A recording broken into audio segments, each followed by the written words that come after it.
Bonjour et bienvenue pour un nouveau numéro de votre JT. Au sommaire cette semaine, nous vous emmenons à l'école élémentaire Fronval pour des rencontres pas comme les autres entre enfants dans le cadre de l'opération Rêve de gosse. À l'occasion de la Saint-Valentin, Vélizy TV fait un saut dans le passé pour vous conter les grands amours d'une légende de l'aéropostale, Jean Mermoz. Enfin, le premier conseil municipal de l'année a eu lieu mercredi 10 février. On fait un point sur les grands projets qui ont été abordés. Jeudi 4 février dernier, l'école élémentaire de Fronval a accueilli le temps d'une matinée l'opération Rêve de gosse. Une opération pour voir le handicap autrement et construite autour d'un projet pédagogique sur toute une année. Jeudi, il participait au deuxième atelier de l'année, Rencontre. Donc aujourd'hui, nous tenons la deuxième rencontre du groupe de l'école Fronval de Vélizy pour le projet Rêve de gosse 2021. Le projet Rêve de gosse, c'est un projet qui travaille sur l'acceptation de la différence. Donc ce que nous faisons, c'est que plusieurs fois dans l'année, 5 ou 6 fois, nous réunissons des enfants que nous appelons des enfants ordinaires, donc en général des classes de CM2, avec des enfants cabossés par la vie, donc que nous appelons des enfants extraordinaires. Donc ça peut être des enfants handicapés, tout type de handicap, ça peut être des enfants malades, tous les cas, des enfants vraiment défavorisés, souvent handicap quand même, parce que ce que l'on cherche, c'est à changer le regard des classes des enfants ordinaires, donc des classes de CM2, sur ces enfants handicapés. L'idée, c'est de s'entraîner, de faire des groupes mixtes enfants ordinaires, extraordinaires, pour qu'ils réalisent des choses ensemble. Et puis donc ça se concrétise en fin d'année par des baptêmes de l'air. Donc tous les enfants qui ont participé font des baptêmes de l'air. Donc ça c'est organisé par l'association qui nous chapeaute, qui sont les Chevaliers du Ciel. Et donc cette année c'est prévu, croise les doigts, le 17 mai sur l'aérodrome de Toussus-le-Noble. Et pour les baptêmes de l'air, les pilotes sont vraiment très très attentionnés avec eux. On fait le maximum pour qu'ils passent une super journée, qui repartent avec quand même des beaux souvenirs. Est-ce que tu peux un peu m'expliquer toi ce que tu fais là? Raconte-moi. Moi j'ai fait un avion, mon avion il s'appelle Hugo, et j'ai mis des gens, j'ai mis les deux avions, les deux qui pilotent, les deux passagers, les plein de passagers. Et c'est pour aller où cet avion? Au monde, tous les mondes. À bientôt sur Vélizy Télé. La ville de Vélizy est forte d'une histoire liée aux aviateurs depuis plus d'un siècle maintenant. Une ville qui sait rendre hommage aux aviateurs qui font son histoire. Mais si on connaît leurs exploits dans les airs, savez-vous vraiment à quoi ressemblaient leurs amours? Et à l'occasion de la Saint-Valentin, Vélizy TV fait un saut dans le passé pour vous conter les grands amours d'un aviateur, Jean Mermoz. Les amours sont pluriels et de différentes natures. Amoureux, amicaux, familiaux ou passionnels, Jean Mermoz connut les 4 au cours de sa courte vie. Il est né le 9 décembre 1901 à Aubenton, dans l'Aisne.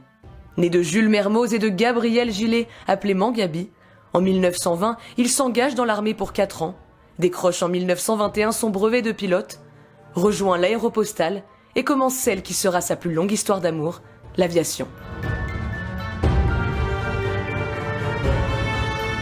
Jean Mermoz a toujours été très proche de sa mère.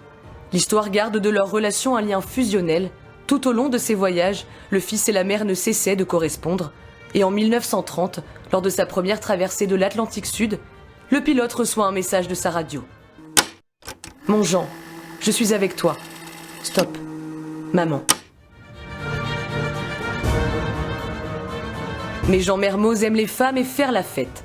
Très beau, grand, costaud, il plaît aux femmes et connaît de nombreuses aventures amoureuses.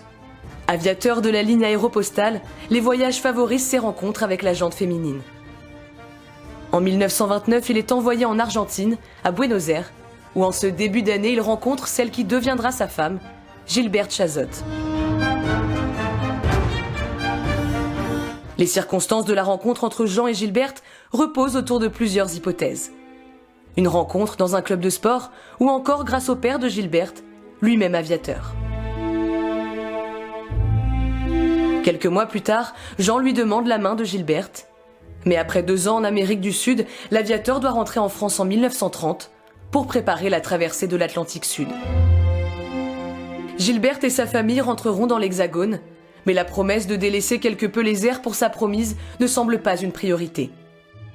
La date du 8 juin est retenue pour le grand jour. Le mariage n'aura finalement lieu que le 23 août 1930, mais Jean Mermoz ne donnera jamais à Gilberte une vie de famille ordinaire. Pas d'enfants et de nombreuses conquêtes, sur terre comme dans les airs. Malgré la passion du début, Gilberte et Jean se sépareront en 1935. Gilberte connaîtra une fin tragique en 1956, mariée en secondes noces en 1939 avec René Cousinet, ingénieur aéronautique et ami du pilote. En 1956, René Cousinet tue Gilberte d'une balle de revolver dans le cœur, pour ensuite mettre fin à ses jours. Mangabi, Gilberte, à côté des femmes de sa vie, Joseph Kessel et Antoine de Saint-Exupéry. Saint-Exupéry, un copain de la ligne, le coup de foudre amical et le même amour pour les lettres. Ils racontent leur vie d'aviateur, l'adrénaline et l'addiction qu'apportent les airs. Avec Kessel, les mots et l'histoire étaient leur lien sacré. Raconter la vie de Mermoz dans un ouvrage, un projet qu'ils avaient en commun à l'été 1936, balayé par la mort du pilote quelques mois après, le 4 décembre. Mais Kessel a tenu à rendre hommage à son ami. En 1938, il signe Mermoz, un ouvrage qui retrace la vie de ce pilote et ami de légende. Indépendant dans sa vie et ses amours, celui pour lequel il se pliera toujours est l'aviation. Amoureux du ciel, amoureux de la ligne, si parler d'amour se résume souvent à une histoire entre deux personnes, pour Jean Mermoz, l'amour de sa vie et jusqu'au bout aura été le ciel. Ce mercredi 10 février a eu lieu le premier conseil municipal de l'année et 2 points ont été abordés, à commencer par le vote des taux d'imposition pour 2021. Ils n'ont pas abordé la taxe d'habitation car elle est gelée à partir de cette année, mais ils ont abordé une modification des taux fonciers expliquée par Didier Blanchard. Le premier point concerne la taxe foncière sur le bâti.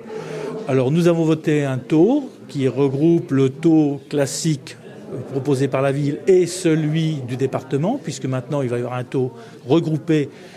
Par contre, ce qui ne va absolument rien changer quant au montant du taux global. Par contre, une non-variance de ces taux n'implique pas forcément une stabilité des impôts. Ça ne veut pas dire que les impôts ne vont pas augmenter. Le deuxième point, c'est on constate toujours sur le centre Vazeille une dérive des coûts avec, à chaque conseil municipal, on en met une petite couche, on met une petite rallonge, toujours avec un centre qui commence à coûter de plus en plus cher aux Vélysiens. On a vu ce soir qu'il y a beaucoup d'activités qui vont être transférées de la régie, c'est-à-dire ce qui est fait par la ville, aux prestataires de services. Je trouve ça regrettable, puisque ce prestataire a été choisi pour des raisons de coût. Je constate que la ville est de moins en moins propre, de bien en moins bien entretenue, et je crois qu'on a l'occasion aujourd'hui de réévaluer les choses, peut-être refaire un cahier des charges plus précis pour avoir enfin une prestation qui soit à la hauteur de ce que les Vélysiens attendent. Et le deuxième point important abordé ce soir, c'est le budget participatif qui a été approuvé à l'unanimité. Mais alors, qu'est-ce que ce budget participatif ? Le but, c'est que tous les Vélysiens peuvent proposer des projets d'investissement. La ville dispose d'une enveloppe de 100 000 € pour pouvoir ou non aboutir à ces projets. Je laisse Hugues Orselin et Bruno Drevon nous parler de ce budget participatif. Alors oui, on est très content que cette idée soit reprise par monsieur le maire.